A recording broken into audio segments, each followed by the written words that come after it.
ನನ್ನ ನಲ್ಮೆಯ ಎಲ್ಲ 10ನೇ ತರಗತಿಯ ವಿದ್ಯಾರ್ಥಿಗಳಿಗೆ ಆನ್ಲೈನ್ ಕ್ಲಾಸ್ಗೆ ಸ್ವಾಗತ ಸುಸ್ವಾಗತ.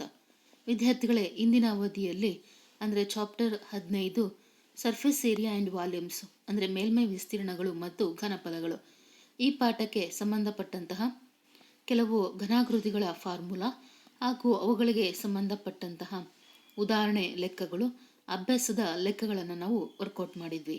ಎಲ್ಲಿ ನಮ್ಮ ಪಾರ್ಟ್ ಫಸ್ಟಲ್ಲಿ, ಹೌದು ತಾನೆ? ಅದರ ಜೊತೆಗೆ ಜೋಡಿಸಿದ ಘನಾಕೃತಿಗಳ ಘನಫಲ, ಇದಕ್ಕೆ ಸಂಬಂಧಪಟ್ಟಿರುವಂತಹ ಒಂದು ಉದಾಹರಣೆ ಲೆಕ್ಕವನ್ನು ನಾವು ವರ್ಕೌಟ್ ಮಾಡಿದ್ವಿ. ಹಾಗಾದರೆ ವಿದ್ಯಾರ್ಥಿಗಳೇ, ಈ ನಮ್ಮ ಮೇಲ್ಮೈ ವಿಸ್ತೀರ್ಣಗಳು ಮತ್ತು ಘನಫಲಗಳು ಈ ಪಾಠದ ಪಾರ್ಟ್ ಸೆಕೆಂಡ್ ವಿಭಾಗಕ್ಕೆ ಎಲ್ಲ ವಿದ್ಯಾರ್ಥಿಗಳಿಗೆ ಆನ್ಲೈನ್ ಕ್ಲಾಸ್ಗೆ ಸ್ವಾಗತ ಸುಸ್ವಾಗತ. ವಿದ್ಯಾರ್ಥಿಗಳೇ, ಇಲ್ಲಿ ನಾವು ಜೋಡಿಸಿದ ಘನಾಕೃತಿಗಳ ಘನಫಲದಲ್ಲಿ ಒಂದು ಲೆಕ್ಕವನ್ನು ಆಲ್ರೆಡಿ ಡಿಸ್ಕಸ್ ಮಾಡಿದ್ದೇವೆ. ಹಾಗೆಯೇ ನೆಕ್ಸ್ಟು ಉದಾಹರಣೆ 6 ನಾವು ಪಾರ್ಟ್ ಸೆಕೆಂಡಲ್ಲಿ ತಗೊಳ್ತಾ ಹೋದರೆ, ಉದಾಹರಣೆ 6 ಈ ಲೆಕ್ಕ ಏನು ಹೇಳುತ್ತಪ್ಪ ಅಂದರೆ, ಚಿತ್ರದಲ್ಲಿ ತೋರಿಸಿರುವಂತೆ ಹಣ್ಣಿನ ರಸದ ವ್ಯಾಪಾರಿಯು ಗ್ರಾಹಕರಿಗೆ ಗಾಜಿನ ಲೋಟದಲ್ಲಿ ಹಣ್ಣಿನ ರಸವನ್ನು ನೀಡುತ್ತಿದ್ದಾನೆ. ಸಿಲಿಂಡರಾಕಾರದ ಗಾಜಿನ ಲೋಟದ ಒಳ ವ್ಯಾಸವು 5 ಸೆಂಟಿಮೀಟರ್ ಇದೆ. ಆದರೆ ಲೋಟದ ಕೆಳಭಾಗದಲ್ಲಿ ಅರ್ಧಗೋಳದಷ್ಟು ಎತ್ತರಿಸಿದ ಭಾಗವು ಇದ್ದು, ಇದು ಲೋಟದ ಸಾಮರ್ಥ್ಯವನ್ನು ಕಡಿಮೆ ಮಾಡುತ್ತದೆ. ಗಾಜಿನ ಲೋಟದ ಎತ್ತರವು 10 ಸೆಂಟಿಮೀಟರ್ ಆದರೆ ಕಣ್ಣಿಗೆ ಕಾಣುವ ಲೋಟದ ಸಾಮರ್ಥ್ಯ ಮತ್ತು ಲೋಟದ ಸಾಮರ್ಥ್ಯವನ್ನು ಕಂಡುಹಿಡಿಯಿರಿ ಅಂತ ಇದೆ. ಹಾಗಾದರೆ ವಿದ್ಯಾರ್ಥಿಗಳ, ಇಲ್ಲಿ ಚಿತ್ರವನ್ನು ನಾವು ತೆಗೆದುಕೊಂಡಾಗ ಇದು ಸಿಲಿಂಡರ್ ಆಕಾರದಲ್ಲಿದೆ ಮತ್ತು 2 ಅರ್ಧಗೋಳವನ್ನು ಒಳಪಟ್ಟಿದೆ. ಮೇಲ್ಮೈ ಏನಾಗಿದೆ, ವೃತ್ತಾಕಾರದಲ್ಲಿ ಕಂಡು ಬರ್ತಾ ಇದೆ. ಅದರ ತಳಭಾಗ ಅರ್ಧಗೋಳಾಕಾರದಲ್ಲಿ ಕಂಡು ಬರ್ತಾ ಇದೆ, ಹೌದು ತಾನೆ? ಹಾಗಾದರೆ ವಿದ್ಯಾರ್ಥಿಗಳೇ, ಈ ಪ್ರಶ್ನೆಗೆ ಏನು ಪರಿಹಾರ ಅನ್ನೋದನ್ನು ನಾವು ನೋಡ್ತಾ ಹೋದರೆ, ಗಾಜಿನ ಲೋಟದ ಒಳ ವ್ಯಾಸ ಇಸ್ ಈಕ್ವಲ್ ಟು 5 ಸೆಂಟಿಮೀಟರ್, ಎತ್ತರ 10 ಸೆಂಟಿಮೀಟರ್, ಕಣ್ಣಿಗೆ ಕಾಣುವ ಲೋಟದ ಸಾಮರ್ಥ್ಯ ಪೈ ಆರ್ ಸ್ಕ್ವೇರ್ ಹೆಚ್. ಈ ಫಾರ್ಮುಲಾವನ್ನು ನಾವು ಯೂಸ್ ಮಾಡಬೇಕಾಗತ್ತೆ. ಪೈ ಬೆಲೆ ಅಂದರೆ 3.14 ಇಂಟು 2.5 ಇಂಟು 2.5 ಏನದು 6 ತ್ರಿಜ್ಯ. ಹಾಗೆ ಹೆಚ್ ಅಂದರೆ 10 ಸೆಂಟಿಮೀಟರ್ ಕ್ಯೂಬ್. ಅಲ್ಲಿಗೆ ವಿದ್ಯಾರ್ಥಿಗಳ ಇದಿಷ್ಟನ್ನು ನಾವು ಕೂಡಲ್ಪಟ್ಟರೆ ಗುಣಿಸಿದಾಗ 196.25 ಸೆಂಟಿಮೀಟರ್ ಕ್ಯೂಬ್ ಅಂಥೇಳಿ ಬರುತ್ತೆ. ಇದೇನಿದು ನಮಗೆ ಕಣ್ಣಿಗೆ ಕಾಣುವ ಲೋಟದ ಸಾಮರ್ಥ್ಯ. ಗಾಜಿನ ಲೋಟದ ಸಾಮರ್ಥ್ಯ ಲೋಟದ ಪಾದದಲ್ಲಿರುವ ಅರ್ಧಗೋಳದ ಘನಫಲದಷ್ಟು ಏನಾಗಿರುತ್ತೆ, ಕಡಿಮೆ ಆಗುತ್ತದೆ.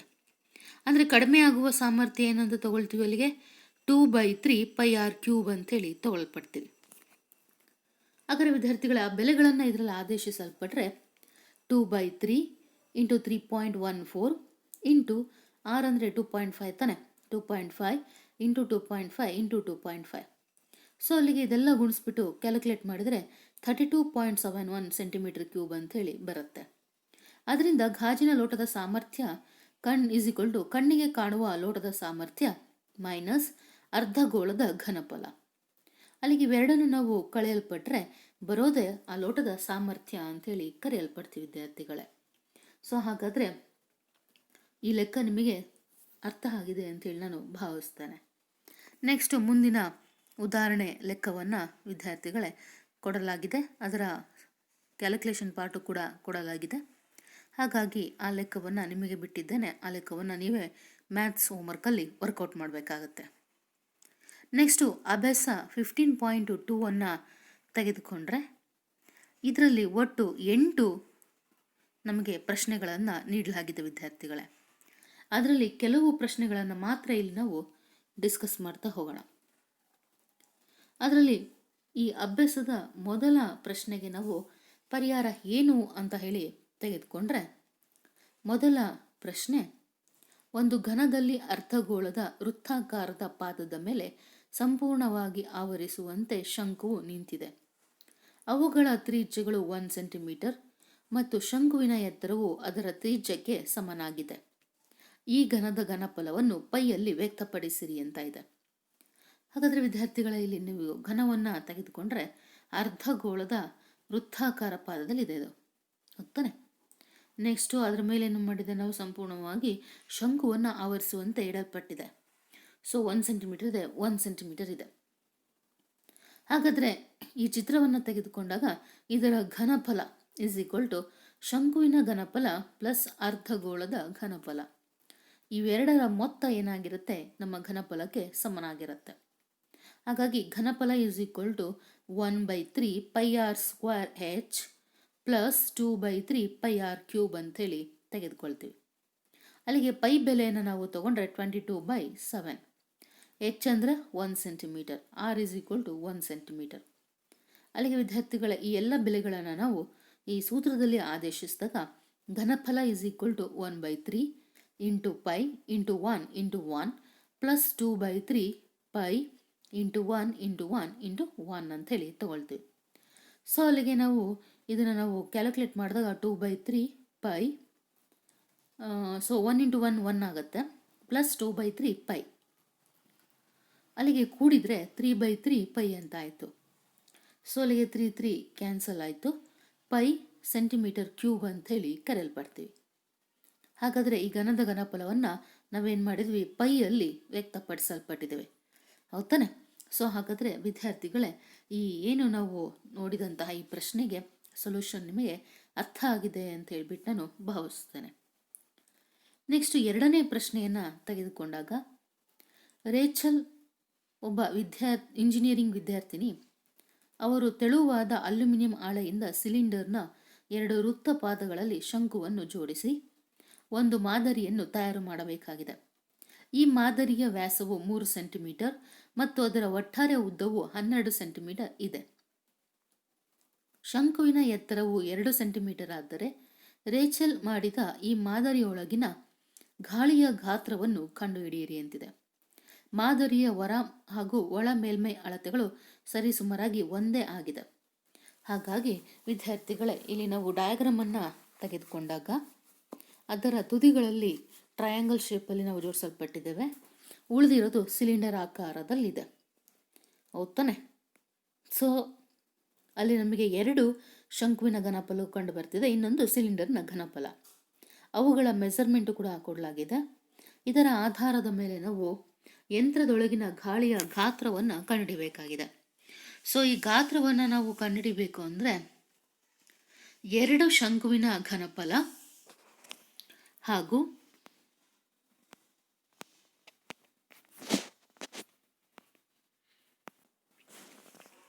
ಮತ್ತು ಸಿಲಿಂಡರ್ನ ಘನಫಲ ಇವುಗಳ ಮೊತ್ತ ನಮ್ಮ ಯಂತ್ರದೊಳಗಿನ ಗಾಳಿಯ ಗಾತ್ರದ ಮೊತ್ತಕ್ಕೆ ಸಮನಾಗಿರುತ್ತೆ. ಹಾಗಾಗಿ 2 ಇಂಟು 1/3 πr²H1 ಅಂದರೆ ಇವೇ ನೀವು ಸೂತ್ರಗಳು, ಪ್ಲಸ್ πr²H2. ಸೊ ಅಲ್ಲಿಗೆ pi is equal to 22/7, R ಬೆಲೆ 1.5 ಸೆಂಟಿಮೀಟರ್. ಸೊ ಅಲ್ಲಿಗೆ ವಿದ್ಯಾರ್ಥಿಗಳ H1 ಅಂದರೆ 2 ಸೆಂಟಿಮೀಟರ್, H2 ಅಂದ್ರೇನು 8 ಸೆಂಟಿಮೀಟರ್ ಅಂತ ಹೇಳಿ ಕರೆಯಲ್ಪಡ್ತೀವಿ. ಸೊ ಅಲ್ಲಿಗೆ ಈ ಬೆಲೆಗಳನ್ನು ನಾವು ಆದೇಶಿಸಲ್ಪಟ್ರೆ 2 into 1/3 into 22/7 into 1.5 whole square into 2 plus 22/7 into 1.5 whole square into 8 ಅಂತ ಹೇಳಿ ತಗೊಳ್ತೀವಿ. ಸೊ ಅಲ್ಲಿಗೆ ಇದನ್ನು ಕ್ಯಾಲ್ಕುಲೇಟ್ ಮಾಡಿದರೆ 44/21 into 2.25 into 2 plus 22/7 into 2.25 into 8. So ಅಲ್ಲಿಗೆ ವಿದ್ಯಾರ್ಥಿಗಳನ್ನ ಕ್ಯಾಲ್ಕುಲೇಟ್ ಮಾಡಿದರೆ 44/21 ಇಂಟು 4.5 ಪ್ಲಸ್ 22/7 ಇಂಟು 18. ಅಲ್ಲಿಗೆ ಗುಣಿಸಲ್ಪಟ್ರೆ 198/21 ಪ್ಲಸ್ 396/7. ಸೊ ಅಲ್ಲಿಗೆ ನಾವು ಲಾಸವನ್ನು ತೊಗೊಂಡ್ರೆ 21 ಆಗುತ್ತೆ. ಸೊ ಅಲ್ಲಿಗೆ 21 ಲಾಸ ಆಯಿತು ಅಂದರೆ 198/21 ಪ್ಲಸ್ 1188/21. ಸೊ ಛೇದದಲ್ಲಿ ಒಂದೇ ಅಂಶ ಇರೋದ್ರಿಂದ ಅಲ್ಲಿಗೆ ಮೊತ್ತವನ್ನು ತಗೊಂಡ್ರೆ 1386/21. ಅಲ್ಲಿಗೆ ಡಿವೈಡ್ ಮಾಡಿದ್ರೆ 66 ಸೆಂಟಿಮೀಟರ್ ಕ್ಯೂಬ್ ಅಂಥೇಳಿ ಕರೆಯಲ್ಪಡ್ತೀವಿ. ಸೊ ಈ ರೀತಿಯಾಗಿ ವಿದ್ಯಾರ್ಥಿಗಳೇ ಈ ಪ್ರಶ್ನೆಗೆ ನಾವು ಉತ್ತರವನ್ನು ಕಂಡುಹಿಡಿತಾ ಹೋಗ್ತೀವಿ. ಹಾಗೆಯೇ ನೆಕ್ಸ್ಟು 3ನೇ ಲೆಕ್ಕವ ಇದೆಯಲ್ಲ, ಸೊ ಅದನ್ನು ಕೂಡ ನೀವೇ ವರ್ಕೌಟ್ ಮಾಡಿ ವಿದ್ಯಾರ್ಥಿಗಳೇ. ಹಾಗೆ ನೆಕ್ಸ್ಟು 4ನೇ ಲೆಕ್ಕವನ್ನು ತೆಗೆದುಕೊಂಡ್ರೆ ವಿದ್ಯಾರ್ಥಿಗಳ ನಾನು ಹೇಳೋದು ಅರ್ಥ ಆಗ್ತಿದೆ ಅಂತ ಅಂದ್ಕೊಳ್ತೀನಿ. ನಿಮಗೆ ಇಲ್ಲಿ ಯಾವುದೇ ಪ್ರಶ್ನೆಗೆ ಅರ್ಥ ಆಗಲಿಲ್ಲ ಅಂದರೆ ನಂತರದ ಅವಧಿಯಲ್ಲಿ ನೀವು ನನ್ನ ಕಾಂಟ್ಯಾಕ್ಟ್ ಮಾಡಿಬಿಟ್ಟು ಯಾವ ಪ್ರಶ್ನೆಗೆ ನಿಮಗೆ ಅರ್ಥ ಆಗಿಲ್ಲ ಅದನ್ನು ಸ್ಟೆಪ್ಸ್ಗಳನ್ನು ಬೇಕಾದ್ರೆ ಡಿಸ್ಕಸ್ ಮಾಡ್ತಾ ಹೋಗಬಹುದು. ಓಕೆ, ಸೊ ಹಾಗಾದರೆ 4ನೇ ಪ್ರಶ್ನೆಯನ್ನು ತೆಗೆದುಕೊಂಡ್ರೆ, ಆಯತಘನಾಕೃತಿಯ ಆಕಾರದ ಮರದ ಲೇಖನಿ ಧಾರಕದಲ್ಲಿ ಲೇಖನಿಗಳನ್ನು ಇಡಲು ಶಂಕುವಿನಾಕಾರದ 4 ತಗ್ಗುಗಳನ್ನು ಕೊರೆದಿದೆ. ಆಯತಘನಾಕೃತಿಯ ಅಳತೆಯು 15 centimetre into 10 centimetre into 3.5 centimetre ಆಗಿದೆ. ಪ್ರತಿ ಶಂಕುವಿನಾಕಾರದ ಹಳ್ಳದ ತ್ರಿಜ್ಯವು 0.5 ಸೆಂಟಿಮೀಟರ್ ಮತ್ತು ಆಳವು 1.4 ಸೆಂಟಿಮೀಟರ್ ಇದೆ. ಲೇಖನಿ ಧಾರಕದಲ್ಲಿನ ಮರದ ಗಾತ್ರವನ್ನು ಕಂಡುಹಿಡಿಯಿರಿ ಅಂತಿದೆ. ವಿದ್ಯಾರ್ಥಿಗಳಲ್ಲಿ ಏನು ಮಾಡಿದ್ದೀವಿ ಅಂದರೆ, ಆ ಪೆನ್ನುಗಳನ್ನು ಸ್ಟ್ಯಾಂಡಲ್ಲಿ ನಾವು ಜೋಡಿಸಲ್ಪಟ್ಟಿದ್ದಾವೆ. ಈ ಘನಾಕೃತಿಯ ಅಳತೆಯನ್ನು ಕೊಟ್ಟಿದ್ದಾನೆ, 15 ಇಂಟು 10 ಇಂಟು 3.5 ಅಂತೇಳಿ, ಹೌದಾನೆ? ಸೊ ಹಾಗಾದರೆ ಇಲ್ಲಿ ನಾವೇನು ಮಾಡಬೇಕು, ಈ ಮರದ ಗಾತ್ರವನ್ನು ಕಂಡುಹಿಡಿಬೇಕು. ಮರದ ಗಾತ್ರವನ್ನು ಕಂಡುಹಿಡಿಬೇಕು ಅಂದರೆ ಇದು ಯಾವ ಆಕಾರದಲ್ಲಿದೆ? ಆಯತಾಕಾರದಲ್ಲಿದೆ, ಹೌದಾನೆ? ಅಲ್ಲಿ ತಂಗಿನ ಘನಫಲನೂ ಕೂಡ ಇದೆ. ಎಷ್ಟು? 4. ಹಾಗಾಗಿ ಆಯತ ಘನಾಕೃತಿಯ ಗಾತ್ರದಲ್ಲಿ ಈ 4 ಶಂಕುವಿನಾಕಾರ ತಗ್ಗಿನ ಘನಫಲವನ್ನು ಕಳೆದ್ರೆ ನಮಗೆ ಬರೋದೇ ಮರದ ಗಾತ್ರ ಅಂತೇಳಿ ಕರೆಯಲ್ಪಡ್ತೀವಿ. ಹಾಗಾದರೆ ವಿದ್ಯಾರ್ಥಿಗಳೇ, ಈ ಪ್ರಶ್ನೆಗೆ ಏನು ಪರಿಹಾರ ಅನ್ನೋದನ್ನು ನಾವು ನೋಡ್ತಾ ಹೋದರೆ, ಮೊದಲನೇದಾಗಿ ಶಂಕುವಿನಾಕಾರದ ತಗ್ಗುಗಳ ತ್ರಿಜ್ಯ r = 0.5 ಸೆಂಟಿಮೀಟರ್. ಹಾಗೆಯೇ ಆಳ h1 = 1.4 ಸೆಂಟಿಮೀಟರ್. ಆಯತಾಕಾರದ ಉದ್ದ L = 15 ಸೆಂಟಿಮೀಟರ್. ಅಗಲ B = 10 ಸೆಂಟಿಮೀಟರ್. ಹಾಗಾದರೆ ಎತ್ತರ ಎಷ್ಟು? h = 3.5 ಸೆಂಟಿಮೀಟರ್ ಅಂತ ಹೇಳಿ ಕರೆಯಲ್ಪಡ್ತೀವಿ. ಹಾಗಾಗಿ 4 ಶಂಕುವಿನಾಕಾರದ ತಗ್ಗಿನ ಘನಫಲ = 4 ಇಂಟು ಶಂಕುವಿನ ಘನಫಲ ಸೂಚಿಸುವಂತಹ ಸೂತ್ರವನ್ನು ತಗೋಬೇಕು. ಅಲ್ಲಿಗೆ ಏನಾಯಿತು? 1/3 ಇಂಟು πr²h. ಸೊ ಅಲ್ಲಿಗೆ ವಿದ್ಯಾರ್ಥಿಗಳೇ, ಆ ಎಲ್ಲ ಬೆಲೆಗಳನ್ನು ನಾವು ಸೂತ್ರದಲ್ಲಿ ಆದೇಶಿಸಿದಾಗ 4 into 1/3 into 22/7 into 0.5 into 0.5 into 1.4.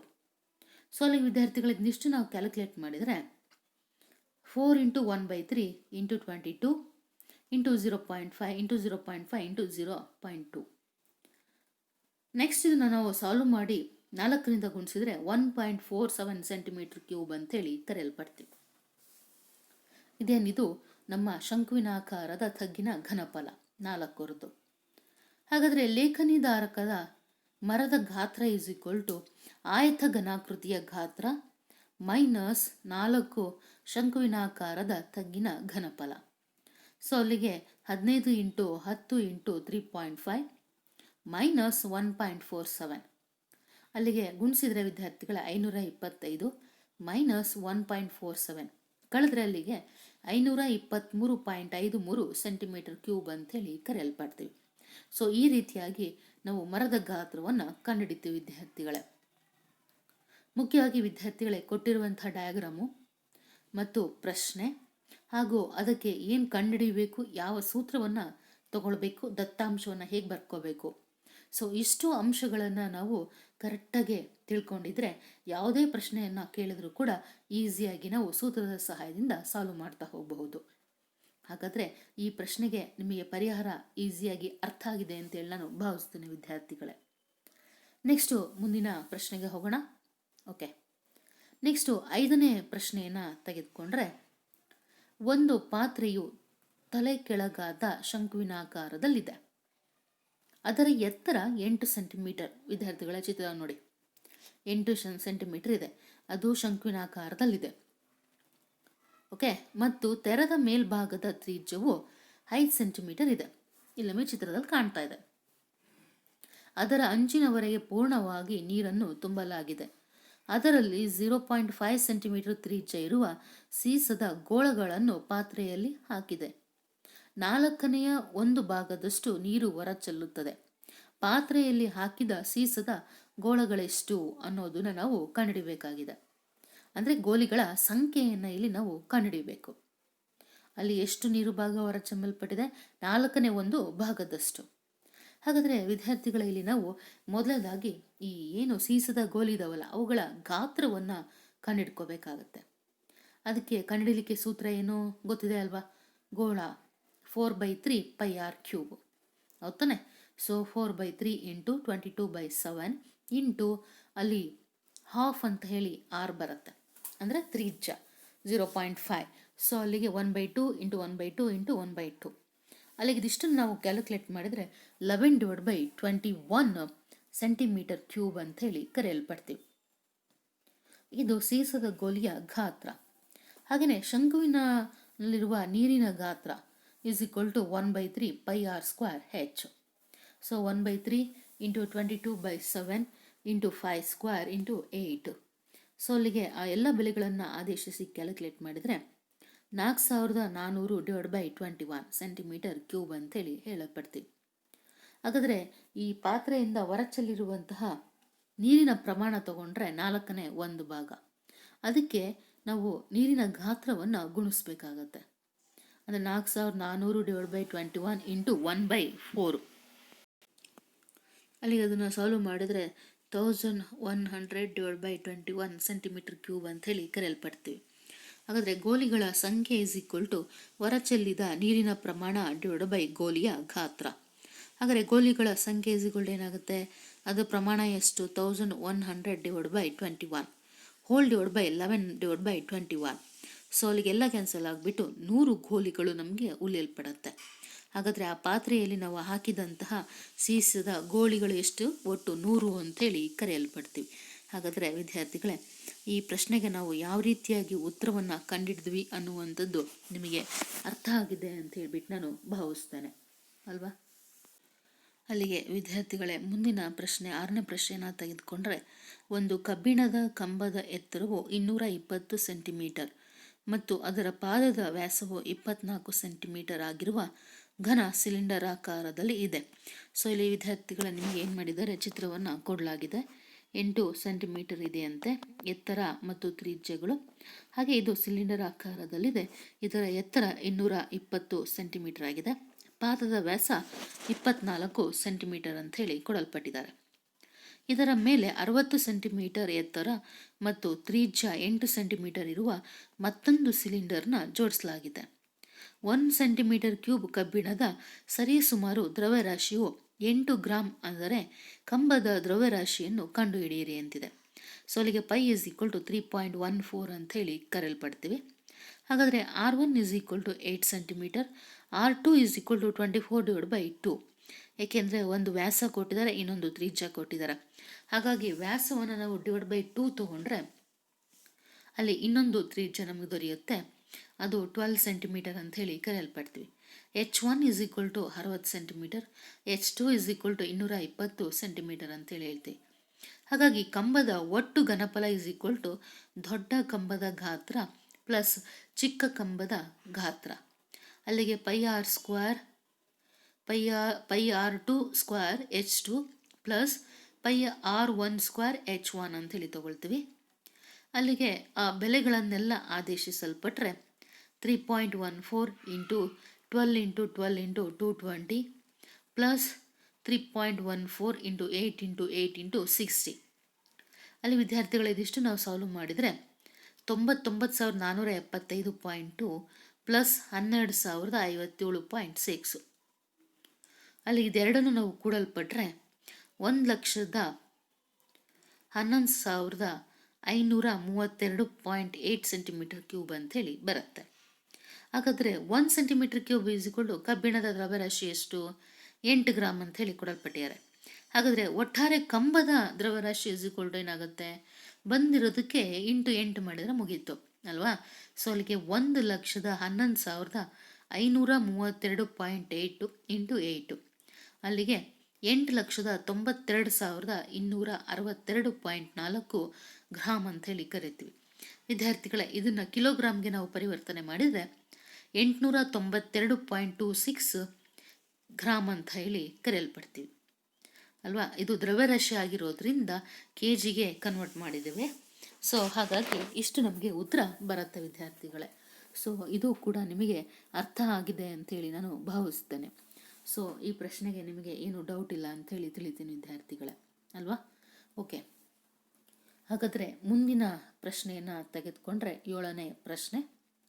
60 centimetre ತ್ರಿಜ್ಯವಿರುವ ಅರ್ಧಗೋಳದ ಪಾದದ ಮೇಲೆ 120 ಸೆಂಟಿಮೀಟರ್ ಎತ್ತರ ಮತ್ತು 60 ಸೆಂಟಿಮೀಟರ್ ತ್ರಿಜ್ಯವನ್ನು ಹೊಂದಿರುವ ನೇರ ವೃತ್ತ ಪಾದ ಶಂಕುವನ್ನು ಜೋಡಿಸಲಾಗಿದೆ.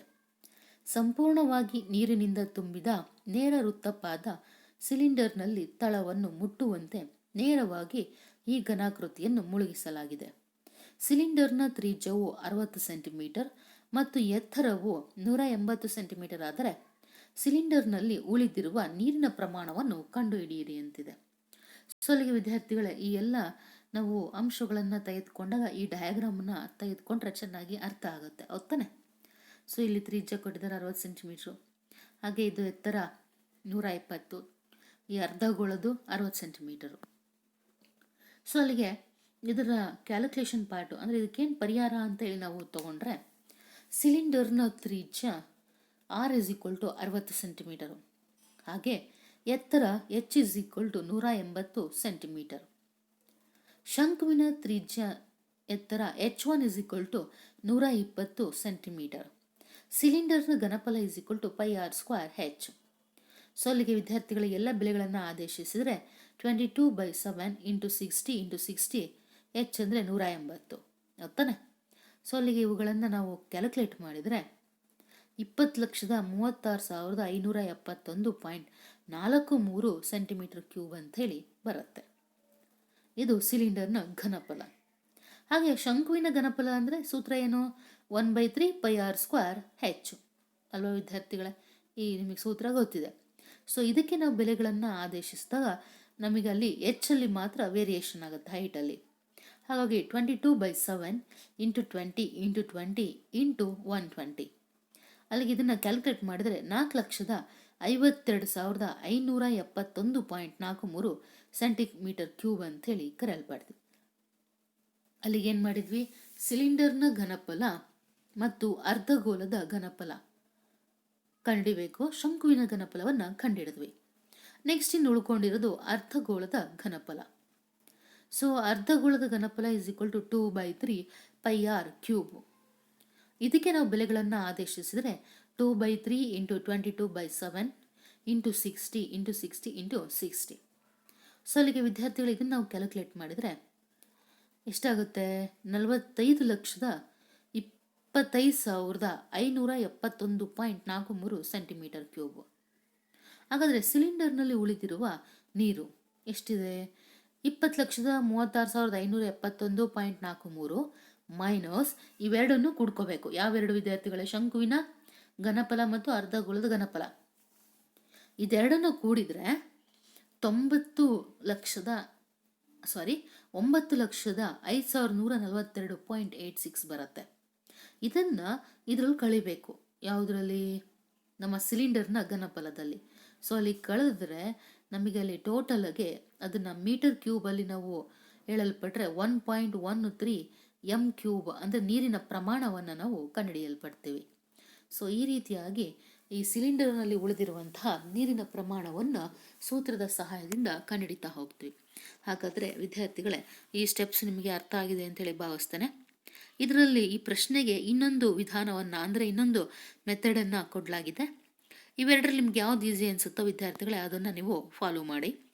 ಎರಡರಲ್ಲಿ ಯಾವ್ದು ಬರೆದ್ರೂ ಕೂಡ ಸೇಮ್ ಆನ್ಸರು ಬಂದೇ ಬರುತ್ತೆ. ಓಕೆ, ಹಾಗಾದರೆ ಈ ಅಭ್ಯಾಸದಲ್ಲಿ ಕೊನೆಯ ಪ್ರಶ್ನೆಯನ್ನು ನಾವು ತೆಗೆದುಕೊಳ್ಳೋಣ. 8ನೇ ಪ್ರಶ್ನೆ.